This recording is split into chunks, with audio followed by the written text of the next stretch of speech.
We've done it. Kia ora tātou. Mr. Speaker. Chris Hockenville. Thank you, Mr. Speaker. And I would follow both the previous speakers that I've heard since I came into the House and fully support all the things that were said. But I have noticed, Mr. Speaker, that old expression, no man is an island. But gosh, I've just taken the opportunity not to do the multi-choice questions that Urua Flavel gave, but a rather more direct question to people, my colleagues who are in the chamber when I arrived, and I asked them, have you ever smoked? I was astonished to find very few have, and of those who have, they smoked very little. Indeed, I'm sure the Speaker won't mind my saying that when I asked him, he said he had never ever smoked, and that accounts for his fine complexion, his youthful appearance, and his high levels of energy and intellectual capacity. Well, we don't wish to bring the Speaker into the debate, so that's not going to be debated. But I stand in one way as a little bit of an oddity, I guess, in that I have smoked since I was 11. I used to nick my mother's cigarettes, one at a time. I progressed to getting a job. I started by my own cigarettes. And then picture, if you will, a 19-year-old Auchenville in New Zealand gazing with admiration as he watched your classic Kiwi roll his own cigarette with one hand, put it in his mouth, light the match with one hand, and take a puff. Eventually I perfected that art, because I was mostly in the rural sector, and I perfected that art of rolling my own, sticking it in my mouth, lighting it with a match. Then I'd take a puff and go like that and take half your lip off because the cigarette got stuck to your mouth. I remember for social occasions, when we were young bucks, we used to smoke Black Russian Sobrani. They were very, very special, very expensive cigarettes. People like Tim Grosser will remember those. But mostly it was roll your owns and then tailor-mades, then pipes, pipe tobacco. Erin Moore mixture, I can smell it now. I can smell it now. And we used to go to conferences. I was a member of the Livestock Improvement Movement. We had national conferences and everybody smoked. And I can remember, I think it must have been in the 70s, when someone moved that smoking be not permitted during the conference. There was a stunned silence and then roars of laughter. The next year, it was put to a vote. The following year, it wasn't even mentioned. There was just no smoking, and that was that. I used to go to political conferences. The regional conference in Auckland for the National Party. My Erin Moore tobacco used to be nicked by Kennedy Graham's brother. And we would share a good pipe of tobacco.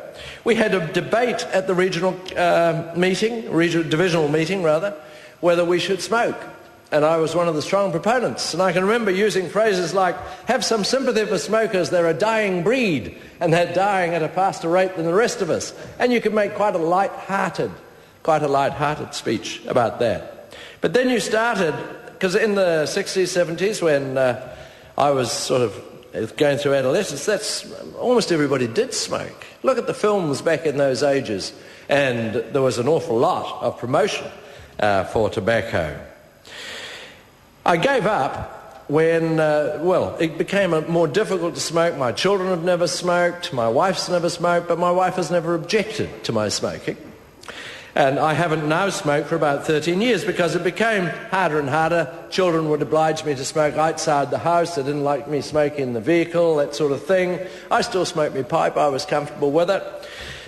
But when a friend of mine asked me why I smoked and started to explain, much the way the Speaker did, that it impaired you from certain functions compared to not smoking, and you'd have much more fun in life if you didn't, he gave me a little bit of a challenge. And so I was ordering from him a wrought iron gate for my mother-in-law's 100th birthday, and he couldn't make it in time, he was too busy.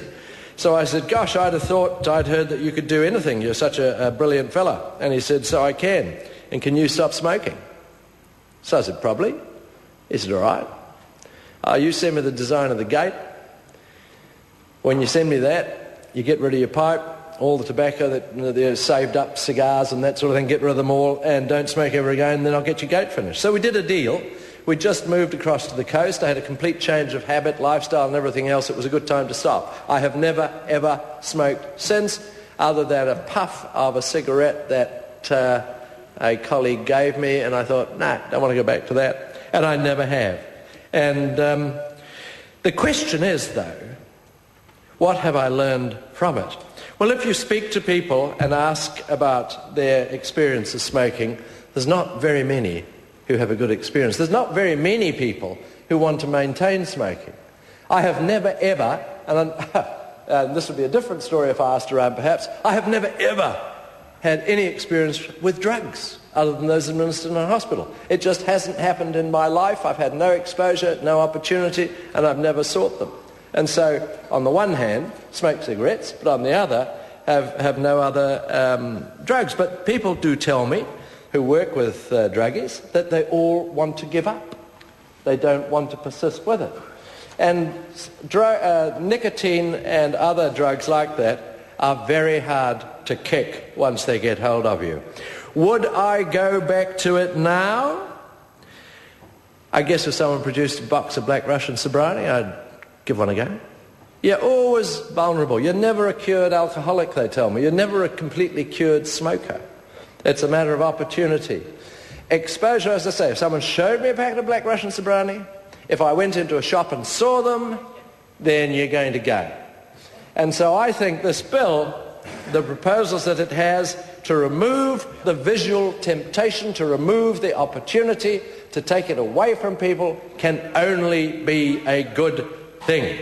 I had the privilege of attending several sessions of the Maori Affairs Select Committee as they interviewed the tobacconist companies or tobacco suppliers who I spoke to, and as a large contributor to their fortunes, I felt entitled to have a fairly aggressive approach to them. And I asked, didn't they really still believe in that wonderful old adage, cigarettes and whiskey and wild, wild women? And largely they are there to generate money, profits for their organisation, for their shareholders. And they will fight extraordinarily hard to maintain that profile. So I was very supportive of the work done by the Maori Affairs Select Committee, and was very impressed that they, you could almost say, went out on a limb and fought it against, perhaps, the wishes of some of their own members. But fight it they did, and then I raised my hat, of course, to the Honourable Tariana Turia and all her associates in the Maori Party. The tobacco industry can do without us.